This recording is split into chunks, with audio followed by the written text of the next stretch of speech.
daughter-in-law here. So just to give you a round of applause for this.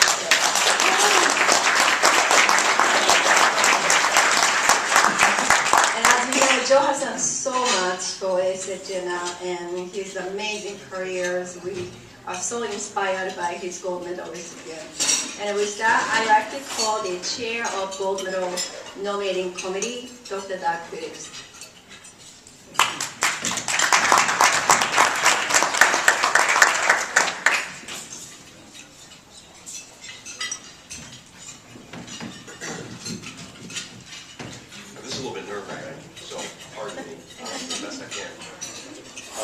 Ladies and gentlemen, members of the Executive Committee, it is my pleasure, having chaired the Gold Medal Committee this year, to, as you've heard, announce our recipient, Dr. Joel Swartz.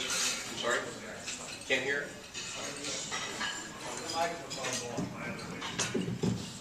Do I have to lean down like this? That's going to be good. I'll have back pain. Yeah, knee. All right, I'll project as best I can. Can you hear me back there okay? Good. The Gold Medal Committee this year has chosen Dr. Joel Swartz, MD, as the recipient of the American Society of Head and Neck Radiology Gold Medal for the year 2014, and it is my pleasure and honor to be able to present this award to Joel. You've heard Joel sitting up front here with members of his family. So what I was tasked with then was to distill a bit of Joel's life that we could be entertained by, perhaps, may be the word here. So, here we go. I realized that text is a little small. I was kind of looking for a room-sized projector screen, but you get what you get. Joel was born and raised in Toledo, Ohio. He graduated from DeVilbiss High School in 1967. Did I pronounce that correctly? Thank you. So I'll show you Dr. Swartz. I don't want to offend anybody's sensibilities, so we'll cover that up appropriately. Cute little type. Here's DeVilbiss High School today. It's at the corner of Upton and this street in Toledo, Ohio. It's a lovely school. Right by the public school district facilities, actually. Oh, okay. All right. Joel received his Bachelor of Science degree in mathematics from Ohio State University in 1971. The Ohio State University. The V's come up here a lot, it turns out. Here is Joel. Sorority, or fraternity picture. I really love this picture. Love it. He couldn't stay at Ohio State forever, it appears. He went to George Washington University Medical School in D.C. It is, of course, the George Washington University. He did his internship at Riverside Methodist Hospital. This is the first place where D does not appear. I could not find any insignia for Riverside Methodist Hospital. I apologize for that. Residency in diagnostic radiology was at, Joe, you'll have to explain this to us at some point, the University of Michigan.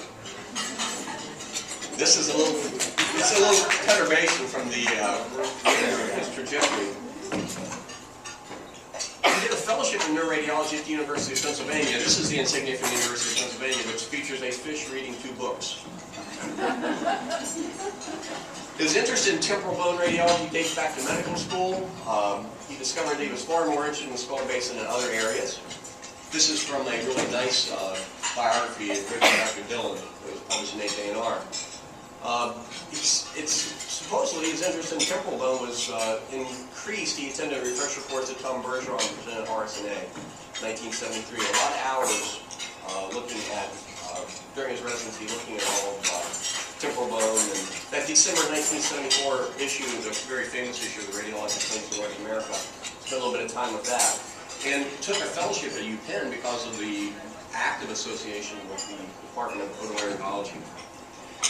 His first year as a junior staff at the Medical College of Pennsylvania Hospital under the direction of Dr. George Popke and with the support of 2 physicians in otolaryngology, he discovered a very useful tool. I believe it was the G8800 CT scanner, correct? Joel realized that CT was a very useful and impressive tool to study the temporal bone. Began contacting not only physicians he worked with, but ENT private practices in Philadelphia to say essentially that I'm really interested in imaging the ear with CT, maybe you can send me cases. He built a lot of professional relationships, many of which he still maintains. He published very often early on during that time because he has, as was stated, a compulsive nature to collect cases. This is going to reappear for sure. I think most of you in the room, except for the very young crew, remember the initial trilogy on high-resolution CT of the middle ear and mastoids in Journal of Radiology. Now, I think it's fair to state that Joel's the man when it comes to temporal bone things. I still send Joel cases occasionally, and I think many people do. Over 80 articles published. Imaging the Temporal Bone, his book, initially co-authored with Rick Harnsberger, most recently a 4th edition with Dr. Roy Lubner. He's also been the co-editor of the seminars in ultrasound CT and MR since 1994. I actually have all 3 editions of this book, so I'll take a little after 4, all 4 editions. And I would say that personally, one of the high points of my academic career was being asked to author on the facial nerve for the 4th edition. I very much appreciated that. It was very meaningful to me.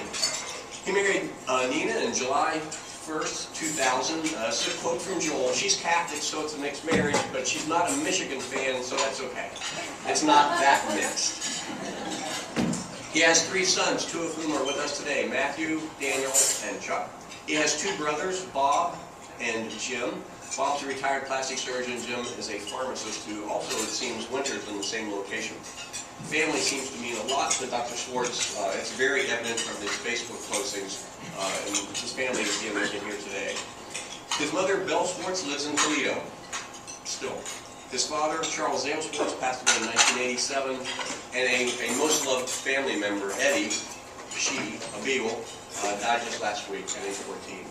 Sorry to hear about that. He currently manages a teleradiology practice. Again, quotes from Joel. Almost every hospital I've ever worked for is closed. I was at the Medical College of Pennsylvania from 81 to 91, and Germantown Hospital from 91 to 99. Both are closed, and even the medical school is gone. One of the reasons I chose to leave hospital practice is to do them a favor, because apparently I'm a jinx. He's a very avid golfer. Says I play golf Tuesday, Wednesday, Thursday, and Friday mornings, year-round, weather permitting. He does seem to have a cutoff temperature of 35 degrees.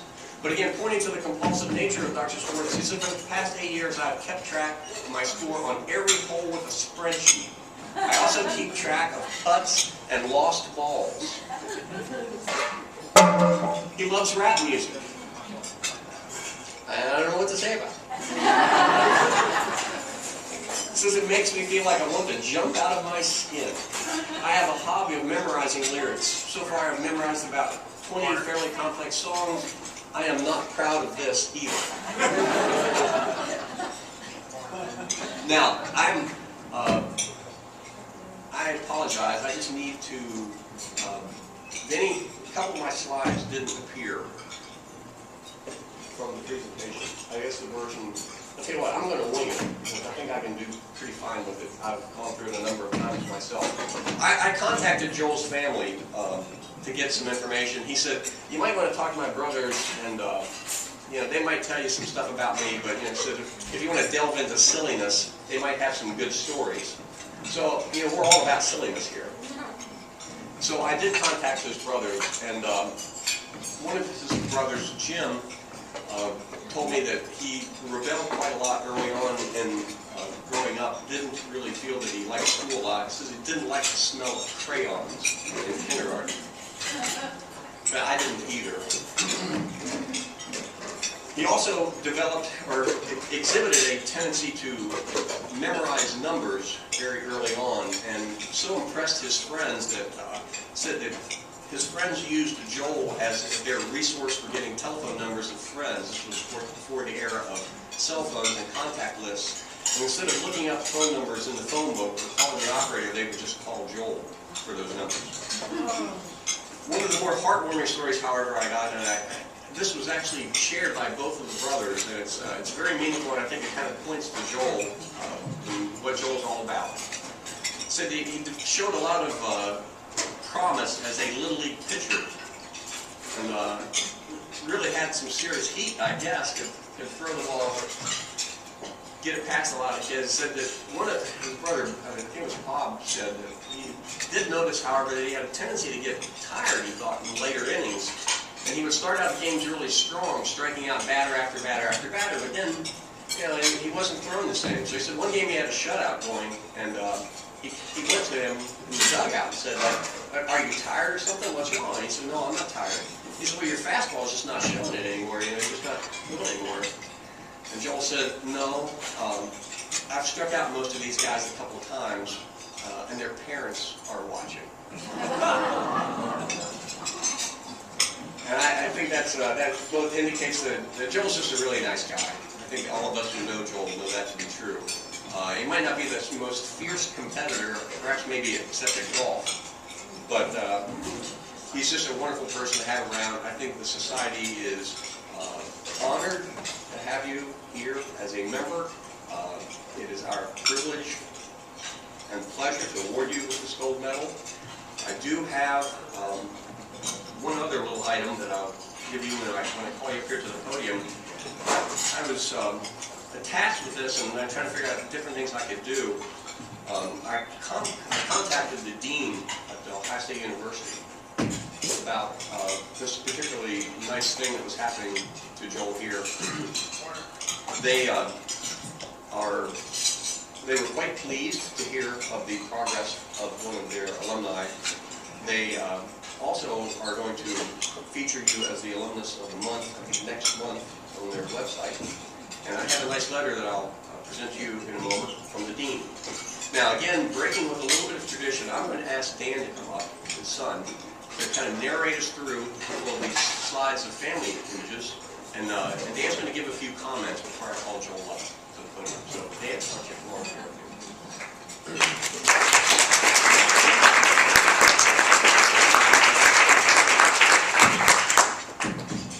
The first picture, I understand, is a confirmation picture at age 14, and I had to highlight Joel there in the back just to make sure y'all can see it. All right. This was the first Ohio State game that my dad so graciously invited my now wife, Katie, to. This was back in 2011, and we beat the heck out of the other team. This is my father with his first grandchild. This is Maya Swartz that he is with. This is also my father with his lovely wife, Nina, and his granddaughter, Maya. I'm guessing this is right after she was born. So this is my father, my brother, both of my brothers, and my brother who is not here, his wife, Laura. This is us after we beat the heck out of Michigan. That was great. That was fantastic. This is us after we beat the, was this after the Rose Bowl? It was after Michigan. This is after we won our 12th out of 12 games. This is a momentous occasion in all of our lives. This is Joel's basement, by the way. I want you to just kind of pay attention to the shrine-like nature of this Ohio State.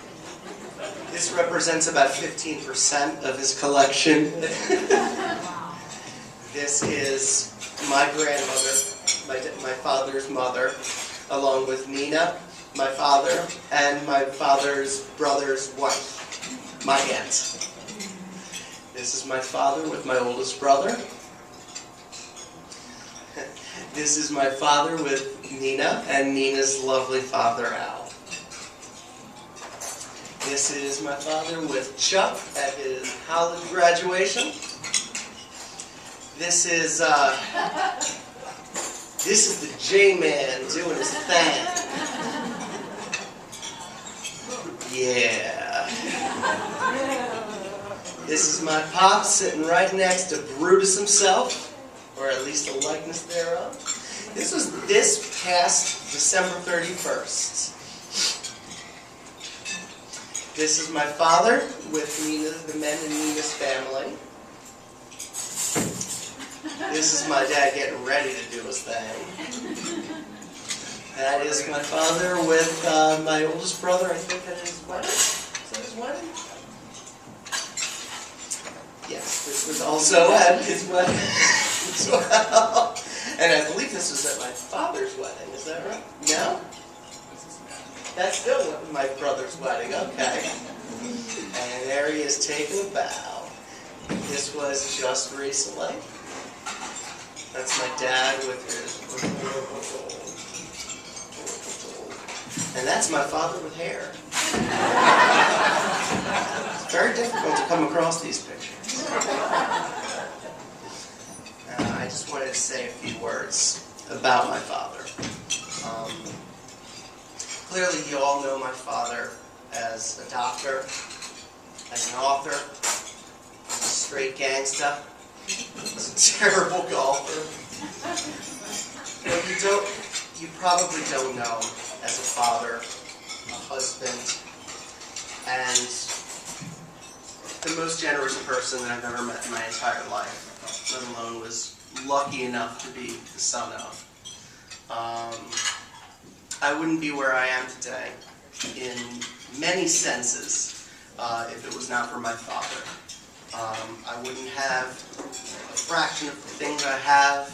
I wouldn't have so much of the joy and things in my life that have brought me so much joy if it wasn't for my father. I wouldn't have the sense of humor that I have if it wasn't for my father. I think me and my brothers and I can all say that.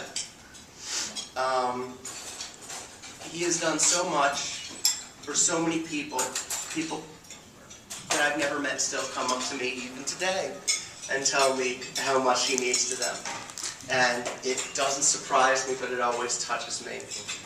Because just being somebody in my father's heart is enough to change your whole life. It really makes that much of a difference. My wife and I were married on Saturday, and we are on our honeymoon right now, and planned our honeymoon around this event to make sure that we could be here for it.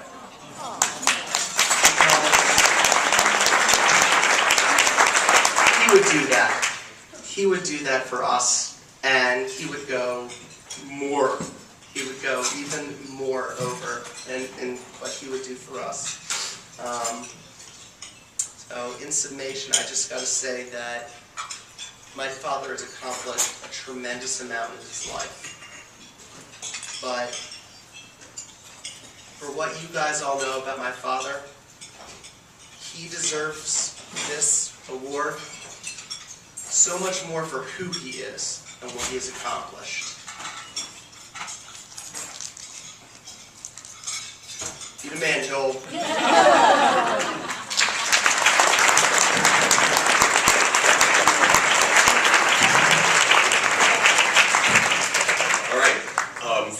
So my exchanges with the dean at Ohio State University also resulted in this little proclamation that I'm going to read from now. Dear Dr. Swartz, on behalf of the Ohio State University, College of Arts and Sciences, I want to congratulate you on being selected to receive the Gold Medal Award from the American Society of Head and Neck Radiology. What a great honor. We are extremely proud of your accomplishments and this extraordinary award. And as a mathematician myself, I must say that I am elated to see an Ohio State undergraduate mathematics alumnus be recognized at such a high level. Again, as a fellow mathematician and proud Buckeye, I extend my heartiest congratulations on your award. Sincerely, David Anderscheid, Executive Dean and Vice Provost of Ohio State. So, Dr. Swartz, I'll call you to the podium now to receive your gold medal from the American Society of Head and Neck Radiology.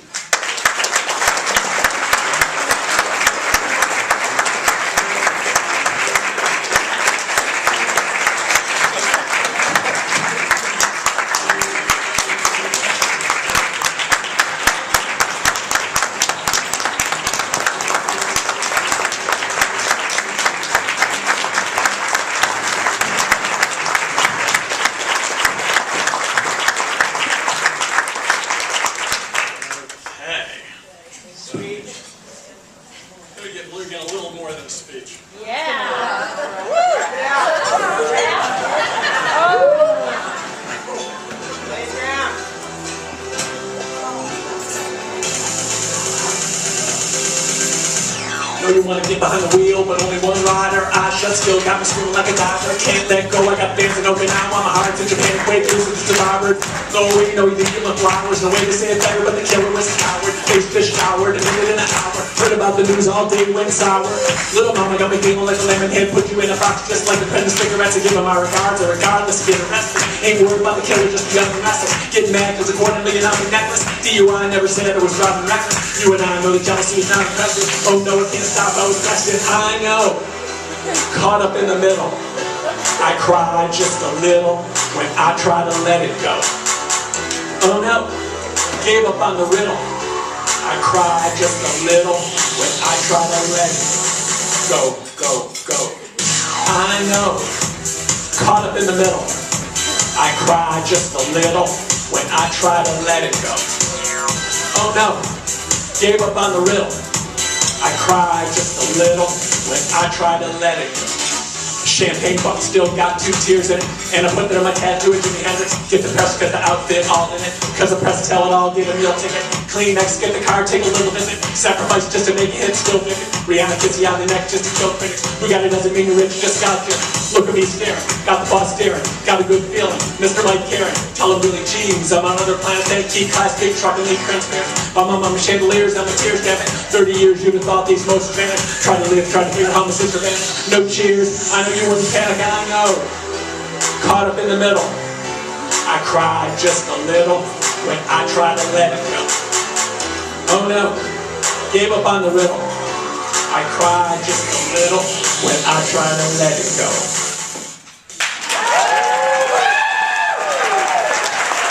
Thank you. You were far too kind.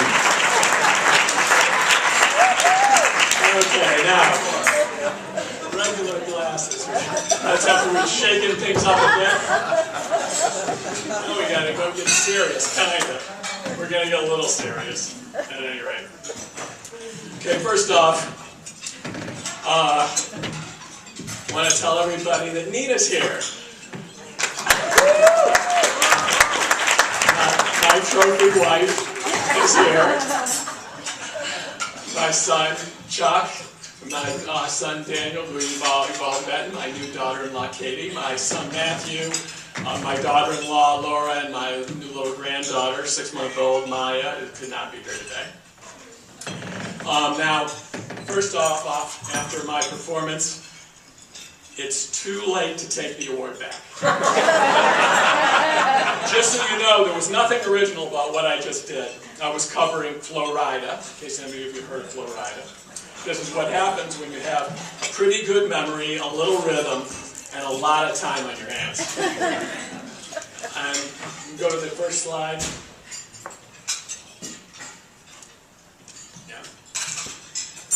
This is what I Googled what came up when I Googled one-trick pony.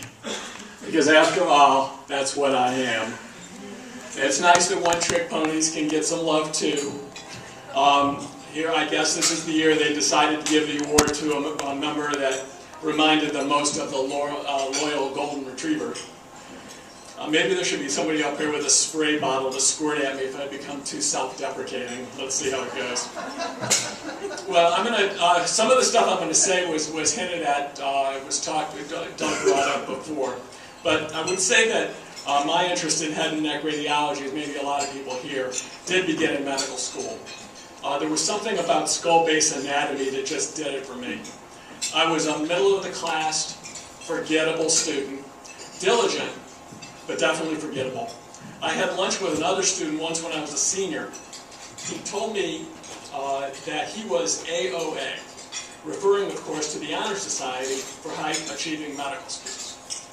I had no idea what he was talking about. I didn't even know there was such a thing. I was so far removed from any honor society that it wasn't even on my radar. I did know that at some point I would need some recommendations for residencies, but there was little opportunity to stand out on rounds because I didn't know that much, and because I was certainly not interested in common problems like heart disease or lung disease. I was always a bit of a savant.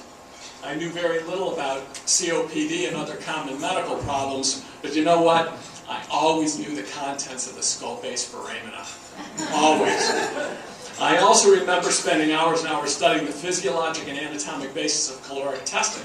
In case some of you are not familiar, it's an extraordinarily complex pathway, but I knew it backwards and forwards. And I waited patiently for months for the opportunity to show off what I knew. My chance finally arrived during a neurology rotation in my 4th year. My attending was astounded, and soon after I asked him to write me a recommendation. It was killer. My plan worked perfectly. During my residency, I spoke with my neuroradiology professor about doing a fellowship, and he told me I should forget it. See, because he said I didn't pay enough attention to detail. I'll never forget that. Which didn't seem accurate to me because all I really care about is details. I could care less about the forest. I was only interested in those trees. But I pursued my goal anyway and chose the University of Pennsylvania for my fellowship, largely due to the presence of Larissa Blaniuk and the opportunities to study the skull base with her. I've gotten to this point on the podium without ever having a true academic job. My first job, 10 years at the Medical College of Pennsylvania, was quasi-academic. There were residents who I truly enjoyed, absolutely enjoyed tremendously. But the promotions that I received were not subject to the same type of rigorous review and scrutiny that many of you are accustomed to. For the most part, they were carrots, dangled in lieu of pay raises. I can't get you the salary you wanted, but you are now associate professor. Great. I did receive a lot of encouragement from my chairman, George Popke, but there were no regular ENT referrals when I arrived in 1981. I did have a wonderful piece of equipment, General Electric 8800 CT scanner. How I love that piece of equipment. I had to schmooze the in-house ENT group, Drs. Frank Marlowe and Bob Wilson, and that was extremely helpful getting started. But the big boost was when I picked up the yellow pages. Remember those? And I opened it to physicians, otolaryngologists, and called each office in the Philadelphia area. I received a number of positive responses and began getting regular and interesting referrals for CT. There truly was excitement every day when I arrived at work during that time to check the schedule. I never knew what was going to be there. This was back in the day when referring docs were free to send any case anywhere they wanted, a long time ago. Some of the relationships I cultivated with those cold calls I still maintain to this day. I had many other responsibilities as attending neuroradiology, which I took very seriously, but I did everything that I could do to fend off those dreaded angiograms. They were just way too open-ended, potentially way too time-consuming, and they took away too much time from what I really loved doing. The neurosurgeons sensed this, and it created some friction. When they would approach me about a patient, I would say, "Don't say the A word," meaning angiogram, of course. They hated it when I said that. I began accumulating cases and became interested in publishing. There was limited success in the beginning. I didn't have any guidance at all. I was entirely on my own and was flying by the seat of my pants. I submitted a request for exhibit space at the RSNA in 1982. The rejection, I won't mention who signed the letter, stated that nobody was using CT for the temporal bone and that multidirectional tomography was still the procedure of choice. Sort of whatever I was seeing on the scans was my imagination. I had to offer to bring back my own backlit equipment and finally he relented. I had a number of papers rejected before the acceptances began to arrive. I kept all the articles and 5x7 prints neatly filed in my desk drawer until one day in 1985 when I looked in the drawer and I thought, there's a book in here. And the first edition of Imaging the Temporal Bone was born and published in 1986. With this attention came some opportunities for speaking, which scared the hell out of me. I would spend hours and hours planning and memorizing. To be honest, I still do. But back then it was mixed with fear bordering on terror. But for you younger folks who are here who have the same fears, I strongly recommend that you persist. Sometimes when speaking in front of a large group and you can feel the interest in the room and what you're saying pervading the atmosphere in the room, it's really great. There are few better feelings that you can have standing up.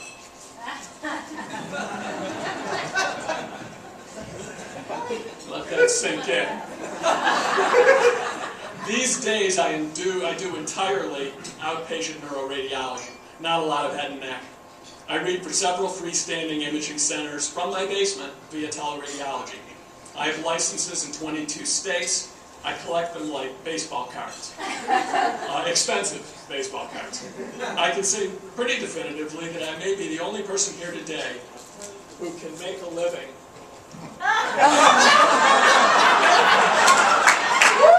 wearing absolutely no clothes.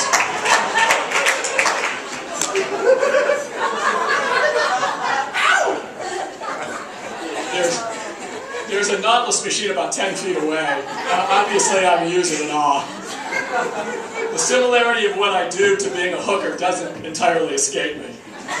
It would be enjoyable to me to find out someday that this picture would come up if somebody Googled me. Just like Jennifer Lawrence. It can be arranged, Wiggy, right? 10 minutes.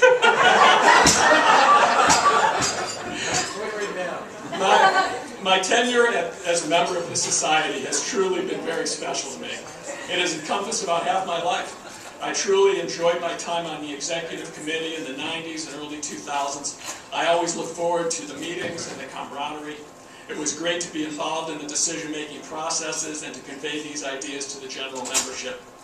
I don't remember making any truly unique individual contributions. At that time, there was always a lot of talk about partnerships and planning meetings with other societies. Combining our meeting with the ASNR was a regular occurrence, since up through 2000 our meetings were in the spring, roughly at the same time. We also often had our meetings simultaneously with the European Head and Neck Society. I had never done much traveling previously, but my time in the society and on the XCOM has changed that. Due to my association with the society, I visited Uppsala, Sweden, Strasbourg, France, Kumamoto, Japan, and Frankfurt, Germany, not to mention all the great cities in the US and Canada where the meetings have been held. All those trips are memorable. I was president-elect and program chair in 2001 for the first meeting in the fall in Denver. The reason we chose Denver was so we could dovetail our meeting with the American Academy of Otolaryngology and Head and Neck Surgery. This was my brain thrust. My experience had been that ENT docs in general were very interested in imaging, one of the things that drew me to the specialty to begin with. I thought I was really starting something special. We designed a special focus session on the day before the meeting started and advertised it as best we could. I was disappointed when just a few of the ENT guys showed up. So much for my big idea.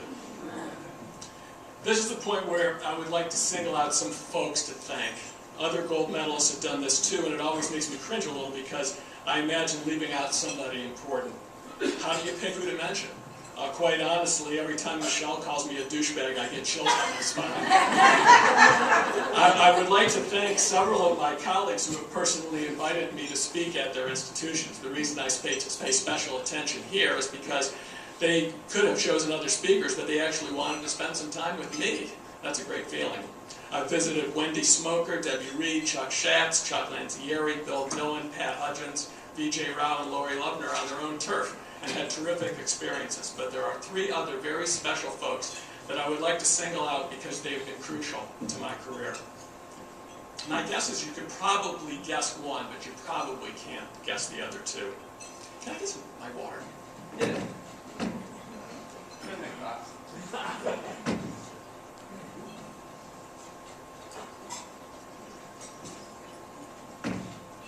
Thanks. Okay.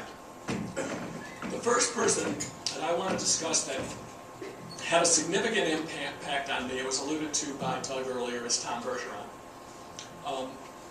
I looked for a picture of him online. I couldn't find one. This is the best I could do. I'm sure that Tom has no idea that I think about him in this way. I don't even know Tom that well, other than to know that he's an interesting guy.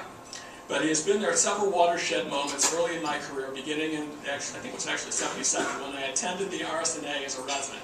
On a whim, maybe just because there was open space, I signed up for the refresher course on the temporal bone at the RSNA.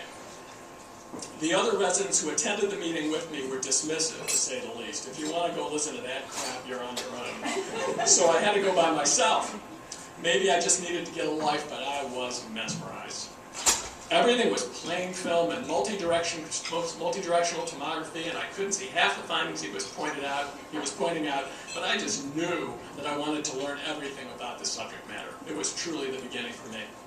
Soon after, I obtained the December 1973 issue of the Radiologic Clinics from Mississippi, 74. I took that issue everywhere I went, like Popeye with a can of spinach. I read every article over and over again. I've had the honor to present that RSNA refresher course myself a few times, and it's very special for me, full circle. The next moment with Tom came in 1981 when I attended a head and neck course which was given at the Essex House in Manhattan. During that conference, I was in the audience when he introduced Debbie Reed as a rising star in head and neck radiology. A rising star. And wow. And I thought to myself, I want to be a rising star too. What can I do to get involved in academia? I presented my first paper at the RSNA in 1983 on fenestrol sclerosis. The presentations were only 7 or 8 minutes, but I was a nervous wreck. The moderator of the session was Tom Bergeron. He made several comforting comments prior to my presentation. After the session, there was unfortunately time for questions. I was hoping nobody would get up, but someone did. It was Mahmoud Mafid. I didn't know who he was at the time, and he pretty much attempted to refute the basic premise of the entire presentation. It's not something you want to hear. He did this though in the most considerate, articulate, formal, and elegant way. Finally, I got a call from Tom in 1985 asking me if I wanted to give a lecture at the 1986 meeting of the ASHNR, in Seattle, by the way. I said sure. He said he wanted me to lecture on the cervical lymph nodes. I said, say what? I told him that I have some material, but nowhere near what I have on the ear. He said, we have people to do the ear stuff, and we need you to do the lecture on the lymph nodes. He subsequently told me that it would build character for me to take on something outside my comfort zone. And he recommended a book and the HACC pamphlet. As you can imagine, I've never spent more time preparing a lecture. But in the end, he was pretty much right. I was glad I did. And just like he said, I kept that lecture updated and gave it a number of times over the next 15 years or so. During that lecture, the pointer that we used, remember those big, heavy, corded devices, kind of like baseball bats? Anyway, it malfunctioned. I guess that giant light bulb inside blew, and the backup one didn't work either. While I was giving the lecture, Peter's son was standing there with a yardstick, trying to point out the things that I was talking about. Anybody remember that? I don't know. I do. Maybe I did. I don't know. By the way, Tom also told me during that initial telephone conversation that there would be a $500 honorarium for my contribution at the meeting. At the meeting, there was a faculty dinner. During the dinner, there was a short announcement. There won't be an honorarium. It sounded weird to me at the time, but just in case some of you don't know, the entire faculty is here every year on their own dime. A labor of love, if you will. Unless it's just me that's been paying my own way. And I'm part of some elaborate practical joke. If not, so now would be a great time to fess up. The next person I want to acknowledge is my very good friend, Rick Harnsberger. What an honor it's been to be thought of in the same category with him for so many years. He invited me to get involved in a project in 1989, so we sort of knew each other. And a few years later, I was gearing up for edition number 2 of the Temporal Bone book. I knew that I did not have enough material on my own, and I didn't even have an MRI machine at my institution until the late 80s, and it was pretty marginal. So I approached Rick at an RSNA meeting and asked him if he wanted to collaborate. I was surprised at how enthusiastic he was. He invited me to Salt Lake, and I'll never forget when he suggested to me that I'd look through his teaching file and use anything I wanted. A room with hundreds of 14 by 17 envelopes, mostly just leaning up against a wall. I was awestruck. I had never seen so much interesting stuff. And it was all just sitting there on the floor. I was like a kid in a candy store. We did 2 editions together and got to know each other pretty well. Perhaps the most profound statement I could make about our relationship is that there was never a disagreement about anything. He would suggest something, I would say okay. I would suggest something, he would say okay. And that was pretty much how every one of our meetings and phone calls went. Oh, by the way, I'm losing track of it. Where am I in my talk? And that's pretty much how all our phone calls went. When he told me he couldn't get involved with edition 4, I was disappointed, but he suggested Lori Lovener, and for that I'm greatly appreciative.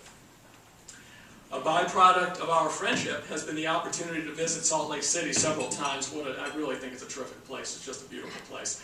And despite that line in the Broadway play Book of Mormon, I don't know if you really have ever seen it, but I assure you it is a real place.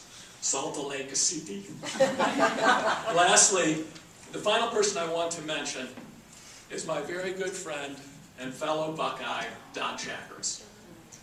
I am sure that very few of you know he and I were interns together at Riverside Methodist Hospital in Columbus in 1975-76. I point the hospital out to my kids from the highway every time we go to Columbus for a ball game. When we finished our internship, we both knew we were going to radiology, but subsequently lost touch until we saw each other at the Symposium Neuroradiologicum in Washington, D.C. in October 1982, where we both had scientific exhibits right next to each other on the temporal bone. We talked for a long time. We discovered that we had both completed neuroradiology fellowships and were both obviously interested in the head and neck.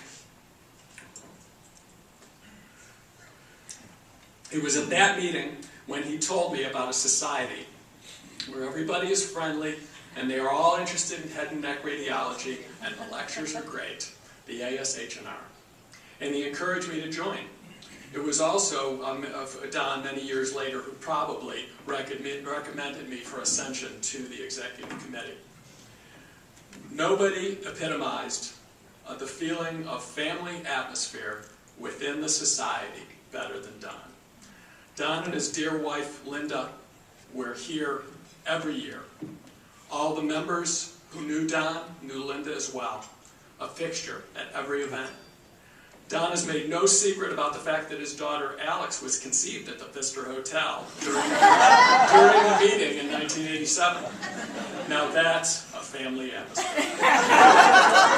In subsequent years, they brought Alex to the meeting as an infant in a stroller, and then as a toddler, as a little girl, and finally as a young woman. In 2009, Linda died of a massive pulmonary embolus following a long plane flight. Don sent an email to all of his friends in the society, and you could feel the devastation in his words. He hasn't attended a meeting since. To me, the reason seems obvious. Each year I email him while I'm at the meeting to tell him about it, and that I'm thinking of him as I am now. And this year is no exception. Thank you so much for this award. It's truly, truly very, very meaningful to me, and I hope it's okay if I share it with Don.